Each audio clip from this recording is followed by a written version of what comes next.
மச்சான் நீங்க ஆளோட போக முடியாது. அண்ணன் வந்தனா சொல்லிட்டு எப்படி நவுற மட்டும் பாரு.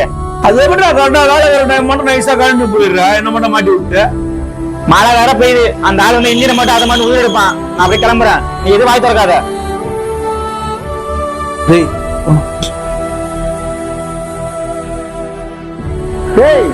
உங்க வாட்டர் போக சொன்ன நானு ஃபர்ஸ்ட் வாட்டர் கிளம்புடா. நான் வாட்டர்ஸ் போல தானே இருந்தேன். வீட்டுல இருந்து அம்மா கால் பண்ணாங்க, உடம்பு சரிண்ணா, நான் கொஞ்சம் கிளம்புறேண்ணா. நீ கிளம்புடா போடா. சரிண்ணா, நான் போயிட்டு வரேண்ணா. என்னடா வேலை அப்படியே இருக்குது. அந்த இன்ஜினை மாட்ட சொன்னா அதுவும் அப்படியே வச்சிருக்கீங்க. என்ன பண்றீங்க? அந்த வண்டி ஆயில் மாத்தி செயின் ஃபைட் மாத்தி ஜெனரல் சர்வீஸ் ஃபுல்லா பண்ணி நான் ஓர கட்டினேன். அவன் வேற இன்ஜினுக்கு சொல்லிட்டு அவன் ஆலம்பாவை போய் சொல்லிட்டு போறான். நீ அனுப்புற அப்பப்பா அவனை. டேய், அவன் போய் சொல்லிட்டு போறான் தான் எனக்கும் தெரியும். நானா போல அவனை ரோட்ல பாத்துட்டேன்.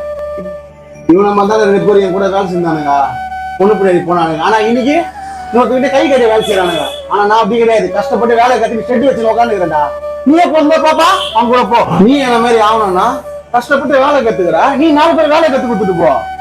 நான் பொண்ணு பண்ணி போறேன். என் குடும்பம் சூழ்நிலை வேலையை கத்து நல்லபடியா என் குடும்பத்தை காப்பாற்றணும். டேய் மலு, ஒழுங்கா வேலை கத்துக்கிறா. அண்ணா நானே உனக்கு செட்டு வச்சுறேன்டா.